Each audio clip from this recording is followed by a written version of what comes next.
nan sashen Hausa na Newsroom TV Radio Online za ku saurari labarai ko ga muhimman kanunsu.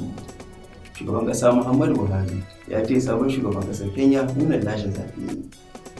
Ƙungiyar ASU za su gana da wakilan gwamnati a yau don tattaunawa batun kawo ƙarshen yajin aiki. Hukumar Karota ta tafke wasu matasa da take zargin mata sojan gona a aikinta. Farashin iskar gas ya tashin goron zabi a nahiyar Turai.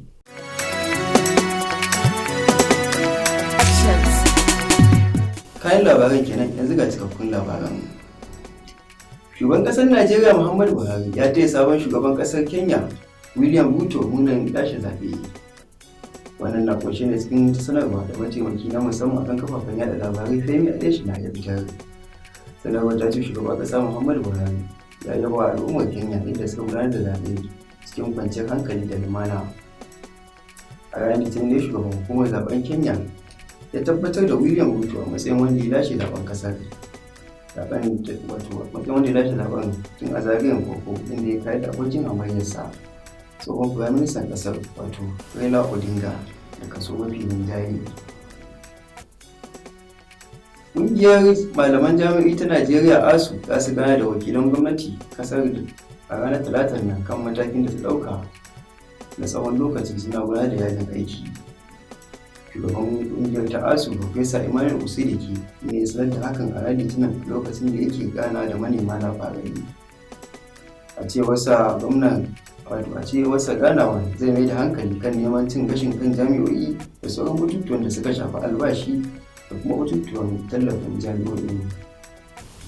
Hukumar da ke kula da zirga-zirgar ababen hawa a jihar Kano Karota ta tafke wasu matasa guda uku take zargin sojan gona da hukumar. An yi nasarar tafke matasan ne a daidai lokacin da suke tsaka da gudanar da aikinsu na sojan gona a kan titin Independent da misalin ƙarfe 2:30 na dare. Mai magana da yawan hukumar na polisi a kofar na isa ya tabbatar da faruwar lamarin, inda ya ce matasan da aka tafke sun haɗar da tsohon jami'in hukumar Lawan Ahmad Habibu da Abubakar Sale Muhammad sai Shamsu Ibrahim. Tuni aka mika matasan hannun rundunar 'yan sandan jihar Kano don faɗaɗa bincike tare da gurfanar da su a gaban shari'a. To kada ku shafa kuna kan labarai da saurari ne daga nan sashen Hausa na Newsroom TV Radio Online. Za ku iya bibiyan mu a dukkanin shafukan sada zumunta da sunan Newsroom TV Online. A ƙarƙa kuma za ku iya bayyana ra'ayoyinku a kan labarai da sauran shirye-shiryen da muke kawo muku.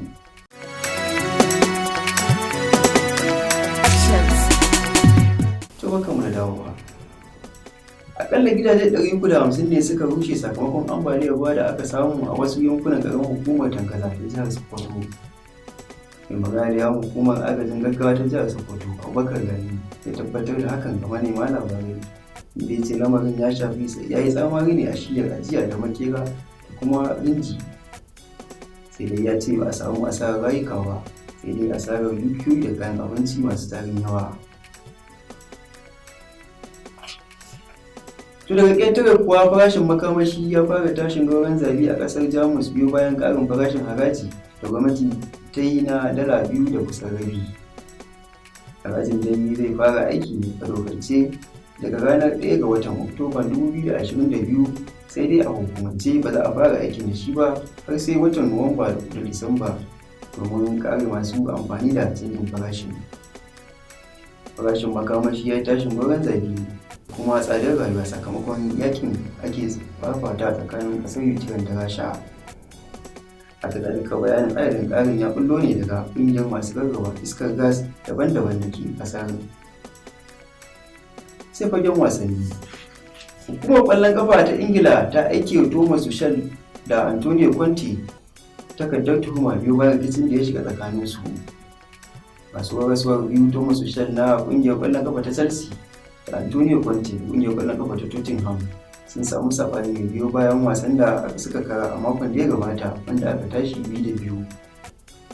A halin yanzu dai hukumar ƙwallon ƙafa ta bawa masu horarwa wa'adin ranar Alhamis 8 ga wannan wata da su amsa tuhumar da take musu na aikata abin kunya neman dambacewa a idon duniya.